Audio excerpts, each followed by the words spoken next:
Buenos días a todos y todas. Muchas gracias por acompañarnos hoy en este primer Congreso Futuro Sostenibles, Agua y Territorio de la Fundación Bunge-Ibón.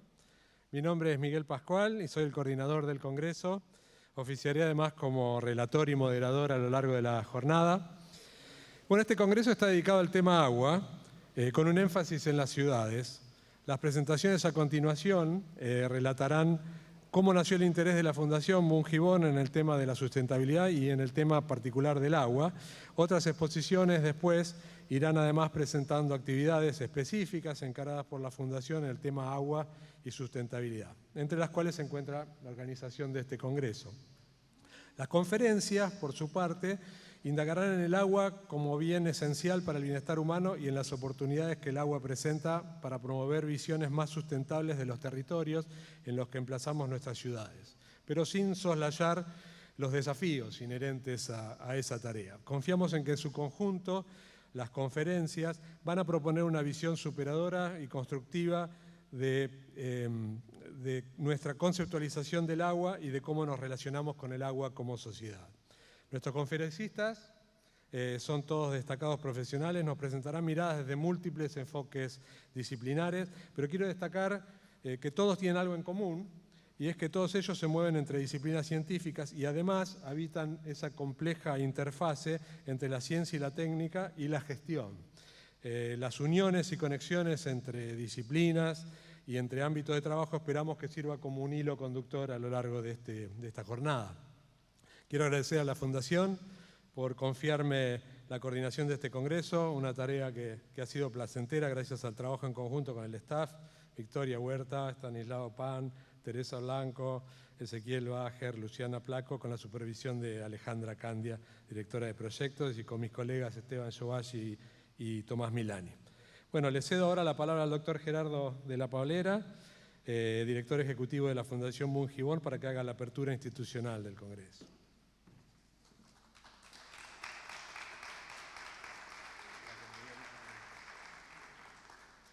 Bueno, muchas gracias, Miguel. Muy buenos días. Para mí es un placer. No se preocupen, no vengo a dar discursos, solo una palabra de bienvenida a la apertura de este Congreso sobre futuros sostenibles, agua y territorio. Desde 1963, la Fundación Bunge-Ibón trabaja sobre 4 pilares que se han mantenido estables durante esos años. Hacemos ciencia, salud, educación y cultura, promoviendo el conocimiento y la innovación en beneficio de la sociedad y las personas. En el 2019 hicimos el premio Fundación Bunge-Ibón en Ecología. Este es el premio anual que hace la Fundación Bunge-Ibón, y entendimos que la Fundación debía involucrarse y sumar un nuevo pilar de trabajo. La sustentabilidad es un tema sumamente relevante y tiene un enorme impacto en la vida y el bienestar de las personas. Cuestiones como el calentamiento climático y la reducción de las emisiones de carbono, entre otros, ocupan un espacio protagónico tanto en las agendas gubernamentales como en programas educativos, la planificación de las empresas o la identificación de líneas de investigación científica estratégicas. En nuestro país, donde todavía una fracción significativa de la población encuentra incumplidas algunas de sus necesidades básicas y donde una de las principales fuentes de riqueza son las actividades con base directa en la naturaleza, las tensiones entre el desarrollo y cuidado del ambiente pasan a estar en el centro del debate de la sustentabilidad. Los hábitos individuales se vuelven tan relevantes como las estrategias nacionales de crecimiento económico a la hora de tratar el tema. Por eso, desde la Fundación Bunge-Ibón entendimos que no podíamos estar ausentes y debíamos generar proyectos desde nuestra innovación social, enfoque científico y tecnología para que, de alguna manera, sumemos conocimiento que pueda ser medible y sea considerado para las políticas públicas. Argentina alberga una gran diversidad de realidades hídricas en un territorio que es predominantemente seco y altamente urbanizado, con una economía en la que la producción agropecuaria es importante, obviamente, y en la que los saberes de ámbitos gubernamentales, científicos y las poblaciones locales tienen poca articulación. Al generar iniciativas vinculadas al agua, la Fundación Bunge-Ibón espera lograr sinergias entre las ciencias y en la gestión pública del recurso hídrico y los ecosistemas acuáticos. También busca conectar a los ciudadanos con la realidad invisible del agua, de las que cotidianamente disponen. Conectando ciencia, innovación y tecnología, intenta llevar los debates aislados y usualmente poco informados que dominan la sociedad a un nivel de mayor apertura, apoyo en evidencia empírica y búsqueda colaborativa de soluciones. Por ello, para terminar, enfoca sus primeros pasos la Fundación Bunge Born en el agua como nexo entre las ciudades y su entorno. Si bien las ciudades no son el usuario principal de agua en Argentina y el mundo, es en ellas donde se registran las tensiones más críticas y en donde pueden surgir las soluciones más innovadoras. Es en las ciudades donde la invisibilidad del agua puede revertirse y transformarse en punto de partida para reconectar a la sociedad con la naturaleza que le permite existir y prosperar. Es por ello que nosotros estamos realmente orgullosos de hacer el primer evento formal en el área de sustentabilidad de la Fundación Bunge Born. Quiero reconocer a todo el equipo, obviamente la Fundación Bunge Born, que Miguel ha mencionado, y quiero sobre todo a Esteban, el doctor Esteban Jovagui, que realmente nos ha encaminado, o sea, ha sido un factotum en todo lo que ha sido la estrategia para el lanzamiento del área de sustentabilidad de la Fundación Bunge Born. Entonces les deseo una jornada sumamente fructífera, un agradecimiento de estar aquí a todos los participantes, a todos los scholars, a Miguel por la organización y a Ezequiel y todos también del equipo de comunicación de la Fundación Bunge Born. Muchas gracias y que tengan un gran día. Gracias.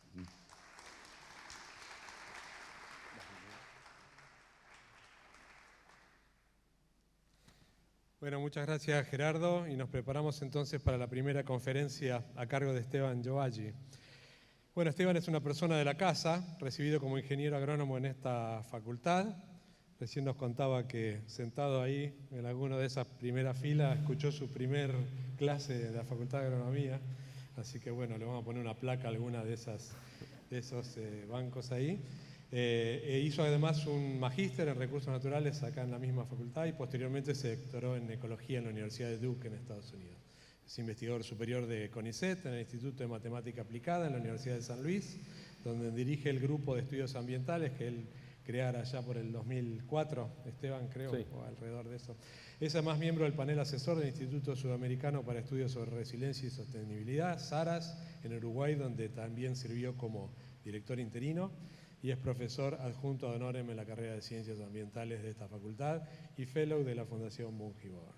Pero bueno, Esteban tiene una trayectoria académica brillante, como muchos sabemos, y hacerle justicia a describir esa trayectoria supera las posibilidades de esta breve descripción. Pero déjeme nomás plantear algo que a mí particularmente me sorprendió siempre hablando con él, que la mirada de Esteban sobre los problemas ambientales es siempre novedosa por su capacidad de encarar los estudios ecosistémicos, enlazando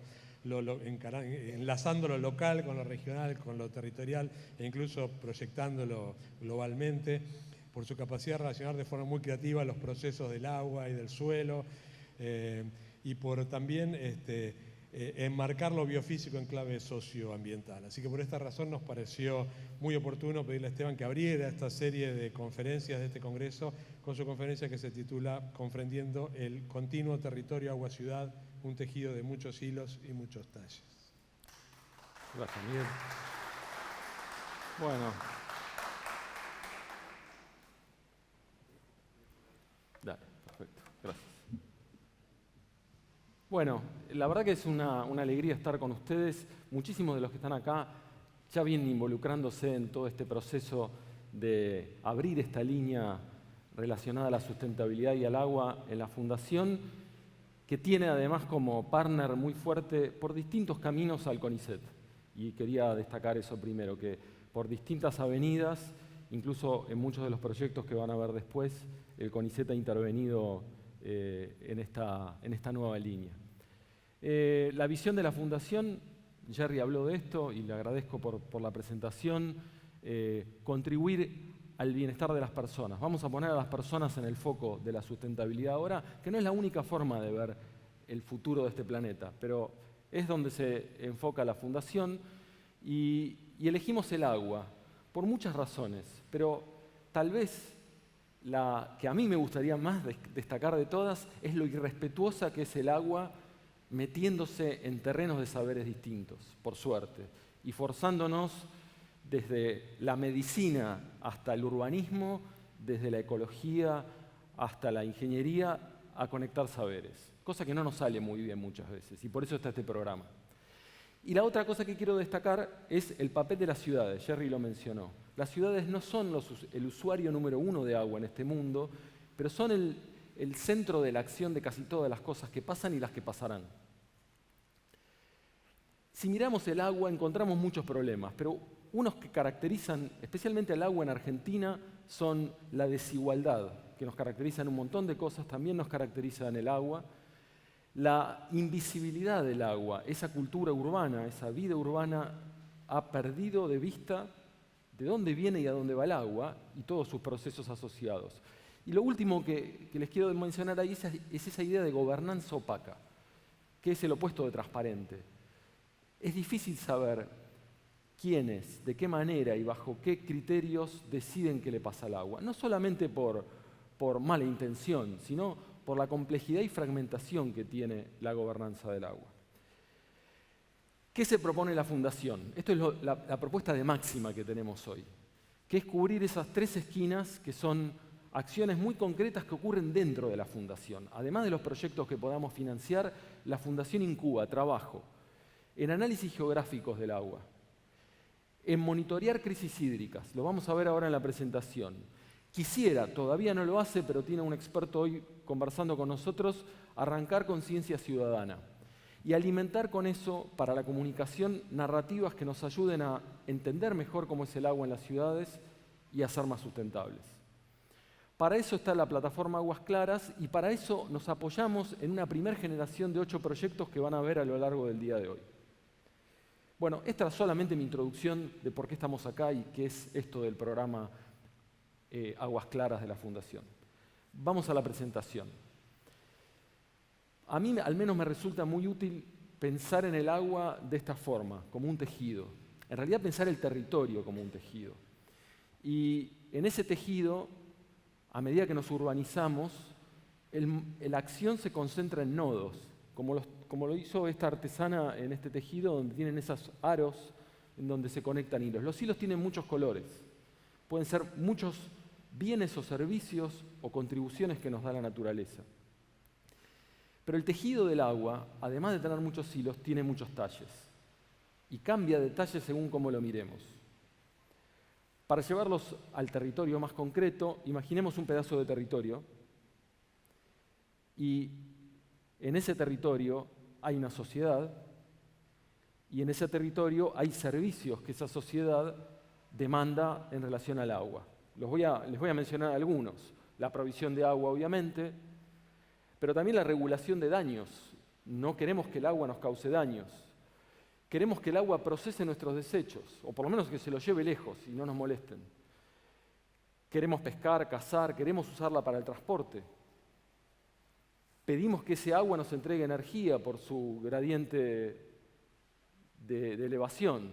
La usamos para el esparcimiento, tiene valor cultural y además alberga un montón de la biodiversidad de este planeta. Bien, ¿de dónde viene el agua? El agua en general la tomamos de ecosistemas acuáticos. Los ecosistemas acuáticos median nuestra relación con el agua, pero atrás de esos ecosistemas acuáticos hay un territorio que los soporta. Esta idea de ese territorio de soporte se vuelve importante si queremos cuidar ese servicio de agua. Pero la otra cosa que tiene que ver con esto que les decía de los talles, es que a veces el agua de un territorio le da soporte a una sociedad muy distante. Ni hablar cuando hablamos de la producción agropecuaria y exportamos un producto a la otra punta del planeta. Pero incluso dentro de una misma cuenca puede haber sociedades que se benefician o que se afectan por ese servicio que son remotas. Y la otra cuestión es que también las sociedades afectan esos recursos. Entonces tenemos afectadores y afectados, locales y remotos. Y esto entonces empieza a generar complejidad a la hora de entender conflictos y tensiones con el agua. Por último, por arriba de todo esto, hay forzantes que podemos llamar externos. El cambio climático, por ejemplo, que puede alterar la realidad del agua. Bueno, dicho todo eso en el aire, quisiera salir del aire y entrar al agua. Argentina tiene el 91% de la población urbana. Más o menos un 60% de la población vive en ciudades de más de 100.000 habitantes. Estamos en ciudades. Paradójicamente, tenemos un territorio extremadamente transformado ahí afuera. Por ejemplo, si nos concentramos solo en la llanura pampeana, Espinal y Chaco, alrededor de la mitad, un poquito más, está cultivado. Con lo cual, si bien estamos en esos puntos dentro del plano del territorio, ese plano está fuertemente transformado. Y las preguntas que quiero plantearles a lo largo de esta presentación, que va a ser un poco desordenada a propósito, es esas contribuciones que da la naturaleza a la gente en relación al agua, ¿cuáles son las importantes y cuáles no? ¿En cuáles deberíamos poner la atención? ¿Qué territorio es exactamente el responsable de que ese servicio al final del tubo, en la canilla de mi casa, esté funcionando? ¿Qué procesos o qué actividades y qué agentes, qué personas influencian o afectan ese servicio? ¿Son vulnerables? ¿Los podemos mejorar? ¿Cómo los podemos mejorar? Para discutir esto voy a moverme en esas tres líneas. Primero vamos a hablar del servicio de regulación, básicamente de las inundaciones. Y nos vamos a concentrar en la llanura. Después vamos a hablar de la provisión y disposición de agua en las ciudades de Argentina en general. Y después nos vamos a concentrar en dos casos que me parece que ilustran el opuesto de situaciones que podemos tener en esta cuestión del talle del tejido, que son cuencas pequeñas y cuencas gigantes como las del Paraná. Bien, la llanura se está inundando más. Hoy no tenemos duda de eso. Esta figura lo que les muestra con los colores es cuándo ocurrió la primera inundación desde el año 77 hasta ahora en distintos lugares de la llanura chaco-pampeana. Arrancamos con el celeste, lugares que para los 80 se habían inundado. Seguimos con los verdes, que empiezan a inundarse en los 90. Avanzamos a los amarillos en los 2000 y los rojos al final, voy a ver si les puedo señalar con el puntero, los rojos al final se inundan a partir del 2010 en adelante. La llanura se está inundando más. Y si lo vemos con un zoom en los paisajes, ahí tienen cómo concéntricamente se va expandiendo el área que se inunda en la matriz agrícola del paisaje, en ese caso en el este de Córdoba. Esto trae un montón de, no diría problemas solamente, problemas y oportunidades también, pero las ciudades son bastante golpeadas por esto. De hecho, en 2017 esta noticia de Telam aclaraba que había más de 1 millón de personas expuestas a riesgo de inundación en Argentina, 32 ciudades afectadas, algunas en el mismo río Paraná, pero muchas en la llanura. Bien. Y acá viene el primer desafío cuando tratamos problemas de servicios ecosistémicos. Atribución. ¿Por qué pasa esto? ¿Cuál es el proceso responsable? Va a ser muy difícil que señalemos al origen del problema y a las soluciones si no atribuimos las causas. Y en este caso, la pregunta del millón con estas inundaciones ¿es el cambio climático, que tal vez es la hipótesis número 1 que tenemos siempre ante este tipo de cambios, o es el uso de la tierra? Arranco por acá porque en realidad es en lo que en nuestro grupo venimos trabajando hace más años y de lo que tengo más para contarles de primera mano. Pero acá está la respuesta complicada. Ahora la vamos a ver fácil también. La figura de arriba muestra cómo en el tiempo fue cambiando el área inundada de todo ese cuadrado que les mostraba recién de la llanura. Con los colores van viendo cómo se van agregando nuevos lugares. Entonces, primero se inundaban los azules. Ahora agregamos los celestes en los 80. Acá tienen a la lluvia. Fíjense que sí, cuando hay inundación, por ejemplo, este pico en el que se suman los cuadraditos verdes, hay un poco más de precipitación. Acá hay otro más. Esta es muy conocida, 2001, 2002, y se sumaron acá los amarillos. Atravesamos este último periodo relativamente húmedo, pero no el más húmedo de la historia, y tenemos una explosión de inundación con toda la nueva corte roja, que es la que está más hacia el norte de la llanura, que se suma. Cuando vemos la lluvia, es cierto que las olas de inundación llegan en periodos más lluviosos. Esta es la lluvia integrada en todo este periodo que arranca en el 76, termina en el 2020, para toda la llanura, con muchas estaciones meteorológicas. Sin embargo, lo que vemos es que no necesitamos lluvias tan extremas ahora para generar inundaciones de mayor cobertura que antes. La otra cosa es que si ajustamos modelos de regresión un poco más sofisticados que un modelo de regresión típico, que van cambiando la sensibilidad de los parámetros, esta línea celeste lo que les muestra es la sensibilidad de la inundación a la lluvia. Y la línea roja lo que les muestra es la fracción cultivada de la llanura. En el último periodo, la sensibilidad de la inundación a la lluvia aumenta. Dicho en otras palabras, hace falta menos lluvia para inundar lo mismo. Lo que ven a la derecha es la serie, acá tenemos mucho menos datos, la serie del nivel de napas en distintos lugares de la llanura. Sur de Córdoba, esto es la Bulash, esto es La Pampa, Anguil, este de Córdoba, Marcos Juárez. Tenemos muy pocas series viejas que arranquen en el principio de 1900, el caso de la Bulash, pero tenemos otras que arrancan en los 70 y vemos ascensos muy fuertes y sobre todo un cambio de dinámica. Los colores ahí lo que muestran es con un modelo también bastante sofisticado, markoviano, cómo cambia la forma en la que uno puede esperar que suba o baje de un año a otro el nivel freático. Y entramos en un nuevo dominio en donde los niveles están mucho más superficiales y fluctúan mucho más rápidamente. Bien, la siguiente cosa que les quiero mostrar es un condensado de unos 20 años de trabajo haciendo pozos en la llanura y usando una estrategia súper sencilla, que es decir, acá tengo un pedacito de pastura y acá tengo la agricultura que se hace hoy. O tengo un pedazo de bosque y acá tengo un pedazo de agricultura. Hago un pozo, me fijo dónde está el nivel de napa, hago otro pozo, me fijo dónde está el nivel de napa y lo repito para tener un muestreo lo más sólido posible. Todos esos estudios, al día de hoy lo que nos muestran es que cuando saltamos de bosque a agricultura, los niveles freáticos suben. En este estudio de 5 a 2,7. En este de 6,3 a 5,6. Acá, que es en el Chaco, de 8,6 a 8,1. Subieron un poco. Acá, 2,4. Y esto, el otro contraste, que tal vez es el más importante, una parte enorme de esta llanura, que hoy es solamente agricultura, donde hay actividad intensa, antes rotaba pasturas con agricultura. Cuando nos vamos a las pasturas, lo que encontramos es que también los niveles freáticos están más profundos. Acá tienen el promedio de cada tipo de vegetación: bosques, pastizales, agricultura. ¿Qué está pasando? Bueno, la explicación que tenemos es bastante bruta, se las voy a dar de esta manera. Imagínense un mate. Y piensen en esto, estas inundaciones que vemos tienen su raíz no en los años húmedos, sino en los años secos.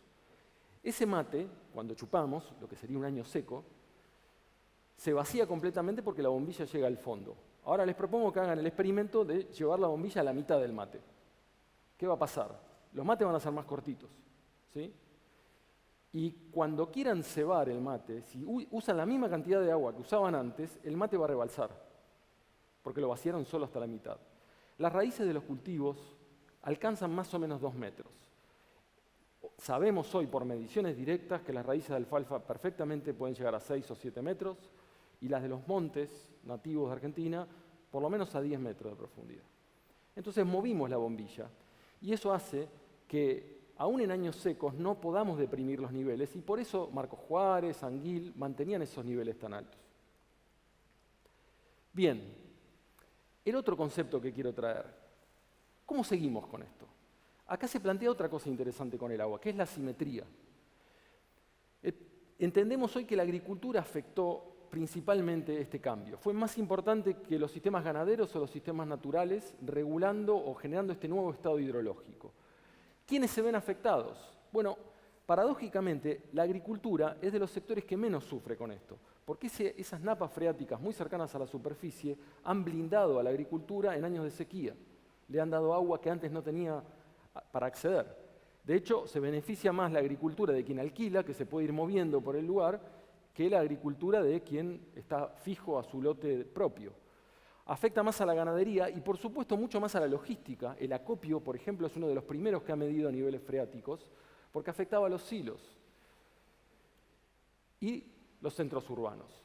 Entonces, más allá de esta controversia particular, esta cuestión de la asimetría, de que ganadores y perdedores no se reparten igual ante los cambios, también es otro desafío que tenemos que enfrentar. Bien, ¿qué hacemos? No lo sé, pero hay algunas pistas. Esto que está acá es un experimento con un modelo de simulación súper sofisticado, Mike Shih se llama.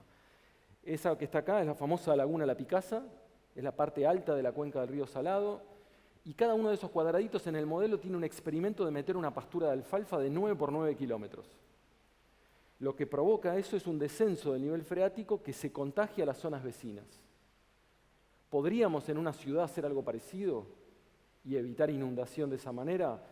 Es posible, y toda una movida que hay de gobernanza de las ciudades pampeanas, que son los periurbanos, pensados sobre todo para la protección de la toxicidad del entorno, pueden tener una función muy interesante en la regulación hidrológica. En Argentina no regamos casi. Somos uno de los países que menos riega.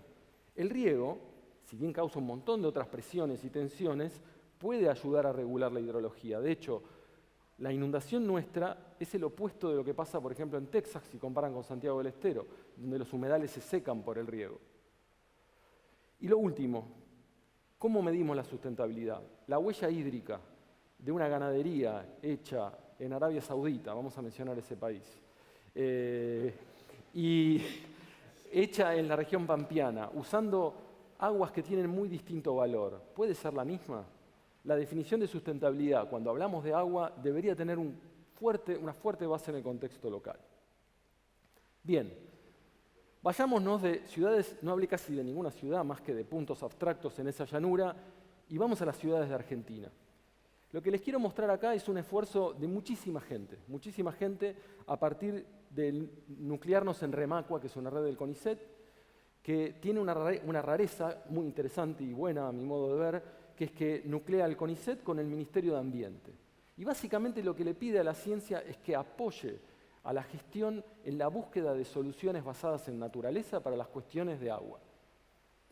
Bueno, una de las cosas que la red identificó como necesaria era saber de dónde toman y a dónde mandan el agua efluente las ciudades de Argentina. Aunque no lo crean, no hay un registro de eso en el país. En parte porque es un país federal y eso se fragmenta entre provincias, en parte porque somos desordenados, en parte porque corremos siempre atrás y solucionamos los problemas y después reportamos.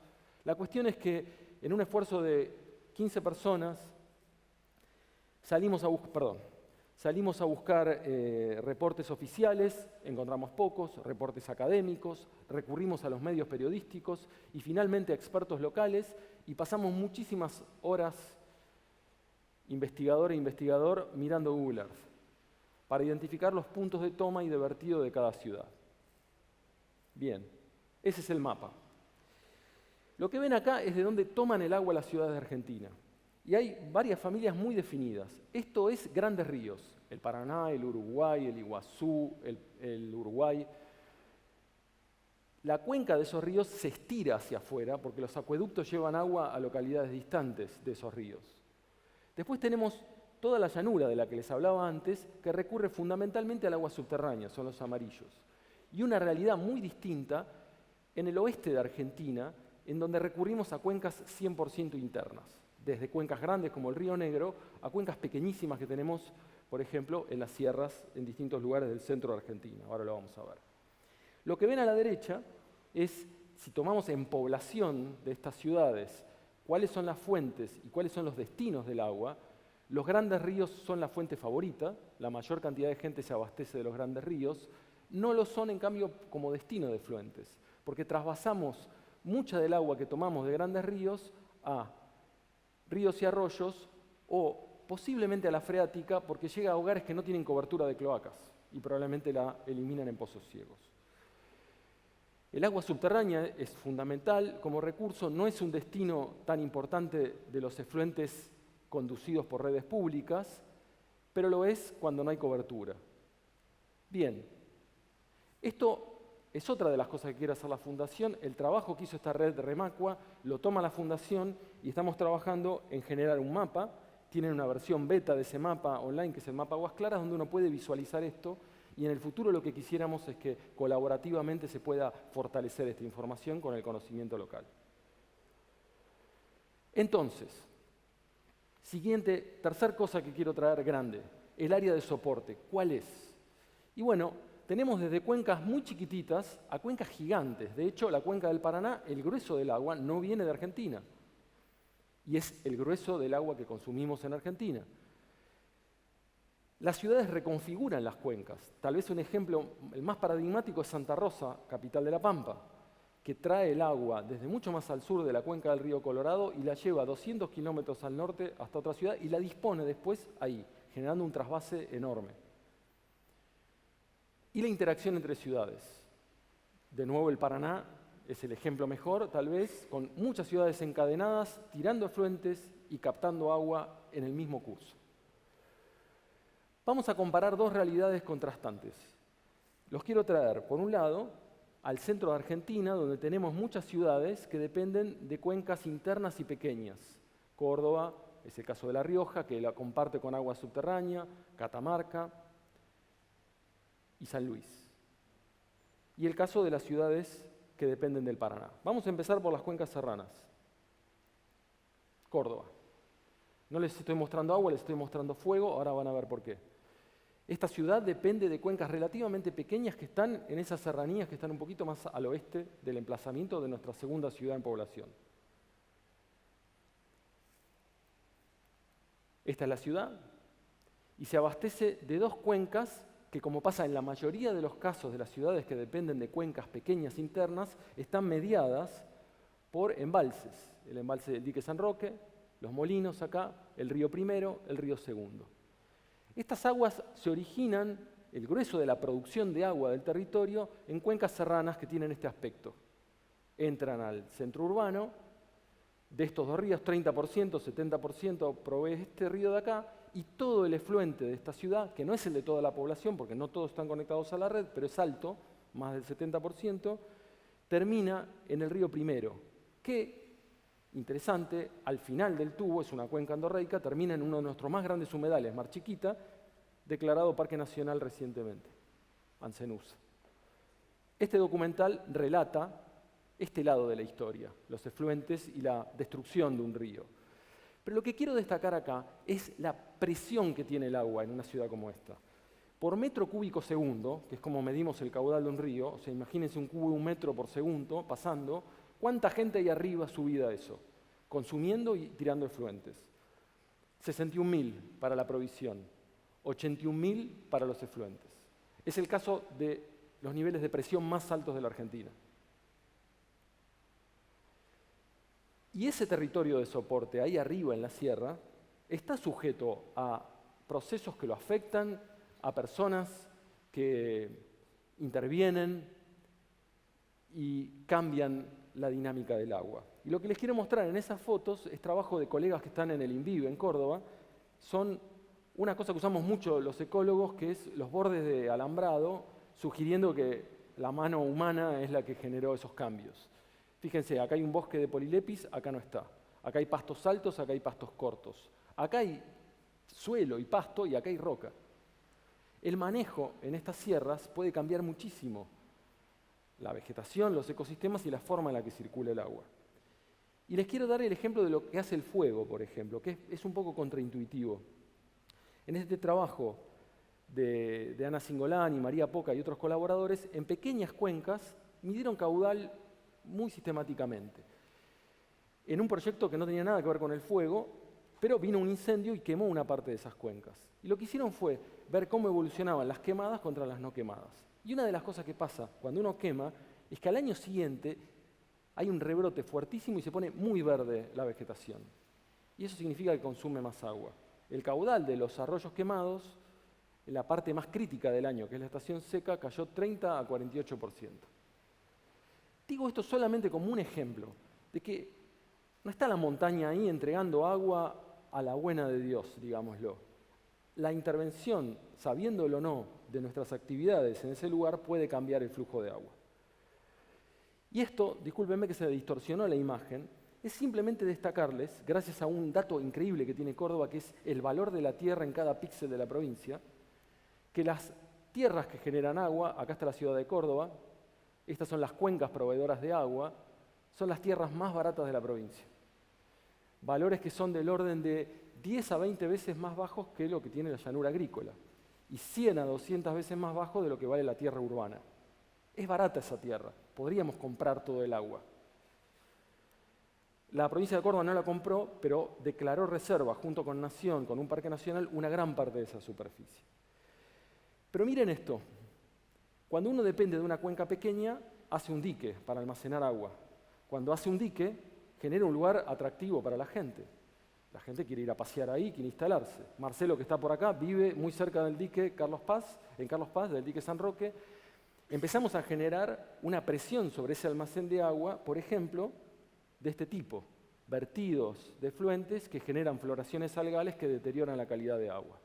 Además de los fuegos que le conté recién, o de programas como este que buscaban forestar las sierras para dar algún valor productivo, generando una producción de biomasa de relativamente poco valor y bajando el caudal de las cuencas más o menos a la mitad. No fue el mejor negocio. Bien, vamos a la otra punta de la historia, ciudades que viven de una cuenca gigantesca. Toma de agua, vertido de efluentes, uno pequeño, ciudades cerca de Santa Fe, Paraná, Santa Fe, Victoria, Rosario, el Gran Rosario, y el río Paraná arrancando desde Misiones y bajando todo a lo largo de su recorrido. El agua del Paraná es brasilera y un poco paraguaya, no es argentina. Fíjense las proporciones, las cantidades de metros cúbicos segundo que vienen del norte y lo poquito que aportan los afluentes del oeste y el poquito, apenas más, que aportan los afluentes del este. Dependemos de una cuenca enorme de la cual más del 95% del agua no se generó en nuestro territorio. Y los números, afortunadamente, no son como los de Córdoba. Es un río gigante, con lo cual, hasta ahora, apostar a la dilución y a la abundancia extrema de agua, 37 ciudades no le hacen casi mella si comparan con Córdoba. 237 habitantes por metro cuadrado. Yo les mostré 61.000. 272 contra los 81.000 para efluentes, pensando en las 49 ciudades enlazadas por el Paraná. No me meto en el AMBA acá. Bien, ¿y qué pasa con el Paraná? Bueno, pasan un montón de cosas. Pero acá quiero dar vuelta completamente la mirada y yo les mencioné antes que una de las cosas que estamos haciendo en la Fundación es trabajar con el monitor de crisis hídricas. Ahí la cuestión es, ¿cuáles son los problemas? ¿Quién dice cuál es el problema? ¿Lo dicen los científicos y científicas? ¿Lo dice la gente? ¿Lo dicen los medios? Bueno, a los medios los podemos averiguar, los podemos explorar. De hecho, no sé si está Tonio por acá, compañero de la Fundación, él desarrolló todo el trabajo de inteligencia artificial para minar noticias de manera muy automática y rápida. Entonces podemos minar noticias y preguntar, bueno, ¿qué dicen los medios o la mediosfera que es realmente el problema? Y el Paraná nos ofreció un experimento doloroso, pero muy interesante, que fue la mega bajante que tuvimos. Entonces, les quiero mostrar simplemente los primeros hallazgos de explorar qué dice la mediosfera sobre el Paraná en estos años. Arrancamos en 2015. Lo que ven en gris es el nivel del río Paraná, pero dado vuelta. O sea que si va para arriba es más bajante, ¿sí? Disculpen que no es muy intuitivo, pero les marco en gris las peores bajantes, ¿sí? Estas bandas grises. Podemos hablar de un periodo sin bajante y del periodo de la mega bajante que se caracterizó sobre todo por ser muy duradera. Si hacemos una nube de palabras de las 3.000 noticias que encontramos en todos los medios online que hay en Argentina, diarios locales, nacionales, etc., la cantidad es pequeña en este periodo, mucho más grande acá. Estas son las palabras que aparecen. La cantidad de noticias sobre el río Paraná explota a partir de acá, miren, coincidiendo con picos de bajante. Esto que ven acá es la proporción de las notas periodísticas que hablan de bajante. Cuando la bajante ocupaba menos del 20%, con algunos pequeños picos por acá, explota y se mantiene muchas veces en el 100% de las noticias en este resto del periodo. Ok, hasta acá ¿qué podemos ver? Decir, bueno, ¿qué ciudades, qué medios levantan este problema? Pero podemos meternos adentro y hacer un análisis más fino. ¿Qué es lo que hay acá abajo? De todas esas noticias, ¿cuáles hablaban de tomas de agua? Porque sabíamos que uno de los problemas anunciados con la bajante es que las tomas se quedaban colgadas. Bueno, cuando miramos noticias sobre tomas de agua, descubrimos algunas cosas. Un problemón que ocurre cuando no hay bajante, los camalotes bloquean las tomas de agua. Y eso genera cortes de suministro. Quienes están en municipios acá saben que estar sin suministro un solo día son muchísimas protestas y una mala señal para adelante. Segunda cosa, derrame de petróleo. Ese río, que es una arteria de transporte, es también fuente de agua. Cuando hay un derrame de petróleo, que es bastante probable con la cantidad de tráfico que tenemos que estar preparados. Bueno, Siguiente problema que no teníamos en el radar. Nosotros, obviamente, quienes trabajaron con ese problema sí, pero la gestión y la ciencia perciben las cosas de manera distinta y sería importante acercar esas percepciones. Falla técnica, primer bajante, no aparece nada. Primeras noticias, hablan de alerta, pero siempre anunciando en cada noticia, tranquilos que no hay riesgo. Siguiente ola de noticias, empieza a haber desmoronamientos y algunas tomas dejan de poder conseguir el agua. Entramos en la zona más dura de la bajante y empiezan las obras paliativas para que las tomas no dejen de conseguir agua, empiezan a desplazarse las bombas a nuevos lugares, se agregan bombas suplementarias y pasa algo muy interesante. Algunas ciudades, como Paraná, empiezan a recaer más en el agua subterránea, cambian su fuente. Estas crisis pueden disparar cambios que después se queden para siempre. Acá tenemos los primeros casos de floraciones algales. Un caso muy interesante, agua salada en Santa Fe. Al bajar tanto el río Paraná, empiezan a aflorar aguas que pueden ser superficiales del río Saladillo o acuíferas, saladas, que cambian la calidad del agua y nos pueden contar más nuestros colegas de Santa Fe sobre el impacto que eso tuvo. Finalmente, el peligro de que los afluentes se entregaban al río demasiado cerca de las tomas de agua. No era un problema con alto caudal, pero con bajo caudal pasaba a ser un problema. Bien, estos son los problemas, esto es lo que dicen los medios. Y muchos de estos medios probablemente tengan mucha pauta oficial y en las provincias no tengan la libertad total de contar lo que quieran contar. Tenemos que filtrar eso. Pero acá tenemos información sobre los problemas e información sobre cómo la sociedad ve los problemas. Las dos cosas son interesantes. Por eso mi último punto, además del área de soporte, de la simetría y de la atribución, es la agenda. ¿Cuál es la agenda? No es algo inocente que se define en un laboratorio o en una oficina de la Intendencia. Es algo que se va gestando y que vale la pena estudiar. Última cosa, para complicarles más la vida nada más. El área de soporte es la cuenca. Vamos a trabajar siempre con cuencas, vamos a tener todo resuelto. Dos problemas que les traigo. Una parte enorme del agua de lluvia que reciben muchas de nuestras cuencas, especialmente esas chiquitas de las sierras que les conté, es agua de segunda mano. Es agua que se llama, alguna gente la llama agua en cascada o lluvia en cascada. Lluvia que vino del mar, precipitó en la tierra, volvió a evaporarse, volvió a precipitar, y resulta que si hacemos un análisis muy sofisticado con modelos atmosféricos, vemos que una parte enorme de Argentina tiene fracciones importantes de agua de lluvia que viene de Amazonia. Con lo cual, si el uso de la tierra amazónica afecta nuestra precipitación, el territorio que nos da soporte ya no tiene un límite tan claro. Esto está en proceso, pero tenemos que tener la cabeza abierta a que el territorio de soporte tampoco es necesariamente la cuenca. Y también el hecho de que seguimos cambiando las cuencas. Un proyecto en discusión es llevar agua del río Paraná a Córdoba, para emparejar un poco esos números que les mostré. Las cuencas cambian completamente y las realidades cambian. En definitiva, hay un área de soporte 2.0 que es un poco más grande y compleja que la que les mostré antes. Bien, para cerrar, esas eran las preguntas. ¿Qué problemas son más importantes? Esta cuestión de agenda es crítica. No la tenemos solo los científicos, no la tenemos solo quienes están en gestión. La agenda se va construyendo y tenemos que ser lúcidos y explícitos al respecto. ¿Qué territorio nos da el soporte? Bueno, ahí depende de la atribución. Si creíamos que el problema de las inundaciones era el cambio climático, el territorio de soporte es el planeta entero. Si es el uso de la tierra, nos trae más a casa y hablamos del paisaje y las cuencas. ¿Qué y quiénes lo influencian? Vimos bastante de eso, pero sí tal vez destacar esta cuestión de la simetría, que cuando miremos eso vamos a encontrar asimetría y es donde es más difícil trabajar. ¿Son mejorables? ¿Cómo? Desde luego, tal vez haciendo más obvias estas cosas. Gracias.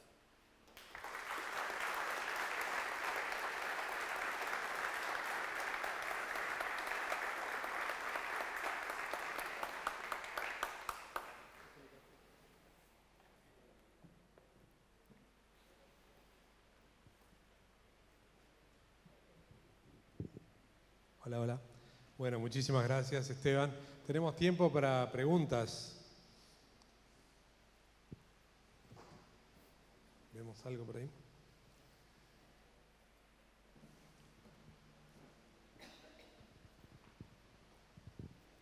Bueno, yo no soy ecólogo, soy economista, pero así que si la pregunta es, no, lo que está, hay dos cosas. Primero, viste, hablaste básicamente, yo pienso básicamente como economista, que para las soluciones se necesita un plan hídrico y de obra pública enorme, ¿no? Es decir, estamos diciendo que todas estas tomas de decisiones, hablaste lo del Paraná, llevar básicamente caudal del Paraná para la ciudad de Córdoba y bajar esa presión por metro cúbico.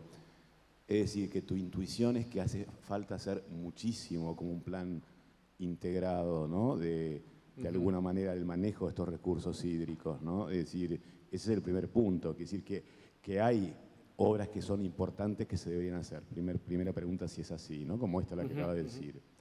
Segundo, con respecto a los sistemas cloacales, ¿no? No sé cuál es la vida útil de una cloaca, será un siglo, no sé cuánto es, pero cuando uno hace el análisis georreferenciado del sistema cloacal y se lo compara con un catastro oficial, ¿hay desvíos o no hay desvíos con respecto a eso? ¿Se entiende? O sea, ¿hay cosas que se dicen que existen pero que no existen? ¿O son dos curiosidades que tengo, ¿no? Con respecto a la información. Pero me parece que lo primero que me llamó mucha atención que vos estás diciendo hay que llevar agua donde hay defecto y luego sacarla donde hay exceso. ¿Se entiende? Sí, sí, sí. Solo. Gracias, Jerry. Sí, contestaría las dos preguntas con una respuesta más grande que es, tenemos dos formas de encarar estos problemas que son complementarias pero son indispensables las dos. Una que la podemos llamar top-down o centralizada. Por ejemplo, mega obras como la que vimos recién no se deciden si no es en un plano nacional. Algunas hasta internacional. Pero de nada va a servir ese camino si no hay en paralelo una lucidez y una discusión bottom-up. Cada ciudad es responsable de su agua y de alguna manera es deseable que sea capaz de entender sus problemas y de elegir las opciones. Si no hay ese encuentro, primero que creo que no vamos a llegar a las mejores soluciones posibles y segundo, no vamos a llegar a ninguna solución por cómo es la gobernanza argentina en un país que es federal y en provincias que internamente, algunas son federales y otras unitarias, pero que tienen esa tensión. Entonces, si hay que ir por grandes obras centralizadas, mi opinión personal es que esperaría un rato antes de largarme de cabeza esas obras, pensando primero en lo que dije antes, el camino bottom-up, dialogando con el top-down, y segundo, que tenemos un montón de soluciones basadas en naturaleza. Córdoba, de esa sierra, puede sacar, no digo mucha más cantidad de agua, pero estabilizar los caudales en el tiempo y mejorar la calidad. Eso es algo a lo que se puede apostar.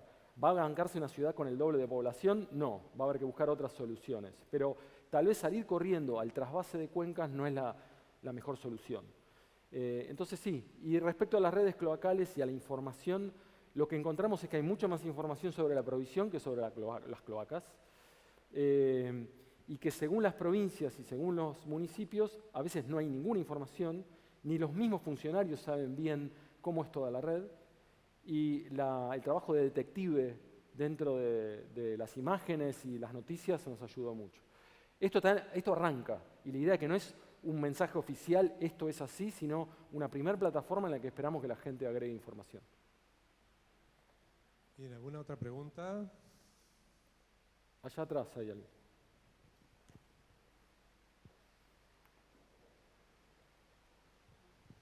Muchísimas gracias.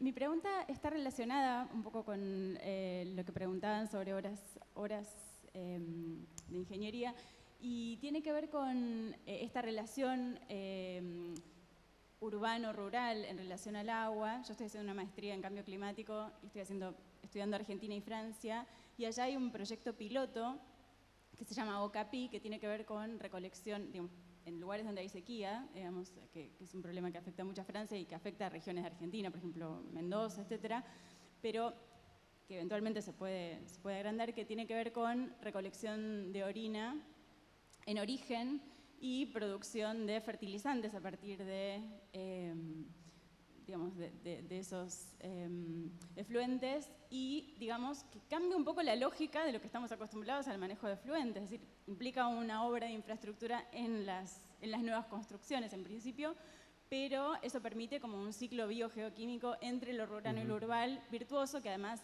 hace que eso no dependamos de insumos externos en relación a fertilizantes nitrogenados, etc. Bueno, digo, como para aportar, no sé, si le ves un futuro en lo inmediato en algunas regiones o si puede aportar a la discusión. Gracias por la pregunta. Definitivamente me parece que tarde o temprano vamos a tener que recorrer esos caminos, donde reciclemos y circulemos todo lo posible. Pero tal vez el punto de partida más útil es mirar alrededor qué tenemos más cerca de eso. Un ejemplo, no entré en detalle, muy interesante, en esos caminos de toda la población que tomaba agua de algún tipo de sistema y la entregaba a otro, está la ciudad de Mendoza, que entrega casi toda su agua de la red cloacal a lo que llaman acres, que son centros de reciclado de agua para riego. Ahí tenemos un germen de algo que en el futuro podría avanzar a cosas mucho más sofisticadas, donde se separen nutrientes. Creo que me está avisando que me tengo que callar. Ahí está. Bueno, ya termino. Sí, definitivamente sí. Ahora, tal vez dan ganas de salir corriendo y hacer ese caño que va del Paraná hasta Córdoba. ¿Cómo hacemos para soñar con soluciones mucho más ingeniosas y justas y a la vez frenar la urgencia de la gestión, que tiene tiempos rápidos, y diría de la obra pública también, que viene con su tren de inversiones y de movimiento de fondos? Bueno, es difícil, no tengo la solución, pero creo que es solamente esos dos manubrios de la bicicleta, el top-down y el bottom-up, que como sociedad tenemos que usar con la mayor inteligencia posible. Muy bien. ¿Otra pregunta? Buenas, gracias por la presentación. Es como un comentario, pregunta respecto a la atribución que mencionaste, como que de quién es la culpa, si cambio climático, culpa, ¿no? Sí, Dicho sí, bien sí. así, si del cambio climático o del uso de la tierra o de ambas, y de pronto me quedo con que está bueno saber más o menos por dónde viene la culpa, el nuevo régimen freático, lo que fuere, pero de última no importa tanto. Está buenísimo lo Ahí que va. decís, sí. Está. Hay un montón de cosas que podemos hacer sin sin contestar estas preguntas. Okay. Obviamente, si nos preguntan, me pongo en el lugar de científico, siempre que nos preguntan qué hay que hacer, decimos siempre lo mismo: dame 5 años más de proyecto y te voy a decir. Y la realidad va mucho más rápido que eso. Definitivamente, si tu ciudad se inunda, no importa que sea porque aumentó la intensidad de las tormentas por el aceleramiento del ciclo hidrológico, por el calentamiento, o si fue porque hay más agricultura afuera, vas a tener que prepararte y tener eucaliptus alrededor, canales, bolsas, un periurbano de frutales, va a ser mucho mejor que tener soja hasta el borde de la ciudad, seguro. Ahora, en el medio estaría bueno ir averiguando, porque la idea de territorio de soporte va cambiando según cuál es el proceso al que señalás. Pero definitivamente se puede empezar a trabajar aún sin saber. Es lo que hicimos toda la vida los humanos. Tal cual. Tal cual. Gracias. ¿Alguna otra pregunta? Bueno, muchas gracias, Esteban. Una cuestión recurrente es el tema del territorio, y el territorio siempre reenvía a la apropiación material y simbólica del agua. Mencionaste en un momento, digamos, cómo nuestra gran cuenca, la cuenca del Paraná, digamos, tiene su fuente en Brasil, y un poco la idea en esto de la apropiación del agua es qué sujeto es el sujeto de apropiación, digamos, en un Estado federal, las provincias, los pueblos, las comunidades. ¿Cómo podemos descifrar este régimen de apropiación para el agua? Es una pregunta re importante y espero que la puedas contestar vos, Franco, con tu proyecto. A mí me supera, como agrónomo, humilde agrónomo, son preguntas que van a un terreno prácticamente filosófico. Y esos sujetos, muchos son no humanos, pero la pregunta tiene que estar. Yo humildemente la traté de plantear con esta idea de agenda, pero atrás de eso está esa pregunta mucho más profunda de, bueno, ¿de quién es el río? ¿A quién le importa? ¿Quiénes se apropian de esto? Y hoy tenemos la discusión de la hidrovía, del transporte, que creo que lo que sí podemos hacer es usar las crisis como oportunidad para que afloren los sujetos. Y la crisis de la bajante hace aflorar a un montón de sujetos, pero es una línea que requiere muchísimo trabajo y ingenieros hidráulicos incorporaron luego gente del agro y de las ciencias ambientales, de a poco las ciencias sociales, pero vamos lento. Y lo filosófico en este sentido es central. Central para cuestiones muy aplicadas.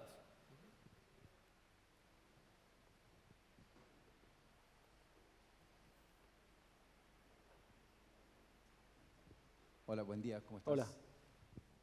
Mi nombre es Leonardo Filippini, yo soy fiscal federal en Moreno, en el conurbano bonaerense. Me interesó una parte en particular de lo que mencionabas en este proyecto Aguas Claras, el mapeo o censo que están haciendo tanto de tomas y de vuelcos. Quizás es como una botella al mar o para seguir esta conversación, pero nosotros en la jurisdicción habíamos intentado hacer algo parecido. Chequeamos acá rápidamente la situación del Reconquista. Quizás la pregunta era, metodológicamente, ¿cómo lo estaban encarando en la relación con agencias oficiales obligadas a dar información? Sí. Está el acuerdo de Escazú, hay acciones de acceso a la información ambiental que creo que pueden ser avenidas para trabajar conjuntamente y en todo caso para completar este mapa, poder avanzar. Pero bueno, la pregunta un poco era dónde estamos ahora y cómo uno puede involucrarse de alguna manera para acompañar ese esfuerzo de mapeo. Está buenísima la pregunta y la voy a dar vuelta. Me parece que no tengo la respuesta y me parece que la respuesta la tenemos que buscar con gente que hace tu trabajo. Es decir, ¿cuál sería la plataforma que más nos sirve a todos? Y me parece que el valor que puede tener una plataforma como esta es liberarse de ser oficial. Porque cuando sos plataforma oficial, tenés que tener mucho cuidado de no equivocarte y la opción ante eso es no decir nada. Entonces, esta es una plataforma que se puede equivocar, que algunos de esos puntos pueden tener errores. Y alguien que está ahí va a decir, yo vivo acá y esto está mal. Perfecto, ayúdanos a mejorarlo. Pero mantengamos este espacio colaborativo en un territorio neutral de alguna manera que nos dé la libertad de ir mejorando la información e incluso de equivocarnos. Esa es la propuesta que tenemos de la Fundación. Estamos en la etapa beta. La idea es que ese mapa que hoy solamente pueden googlear y mirar sea un mapa en el que pueden entrar y volcar información o por lo menos comentarios. Decir, che, esto está mal, esto no se vierte acá, se vierte allá. Acá todo este barrio depende de este pozo, no están sin red. Eso es lo que nos gustaría hacer. En una realidad gigante como la de Argentina, donde está Moreno y está Yerba Buena, que está por acá, en Tucumán, y muchos más casos más. Pero hacia eso vamos y tal vez lo que tengamos que hacer es un encuentro con gente como vos y pares tuyos para ver cuál sería la mejor herramienta que podemos poner en la web. Bien, ¿alguna otra pregunta? ¿No? Bueno, gracias. Bueno, muchas gracias, Esteban.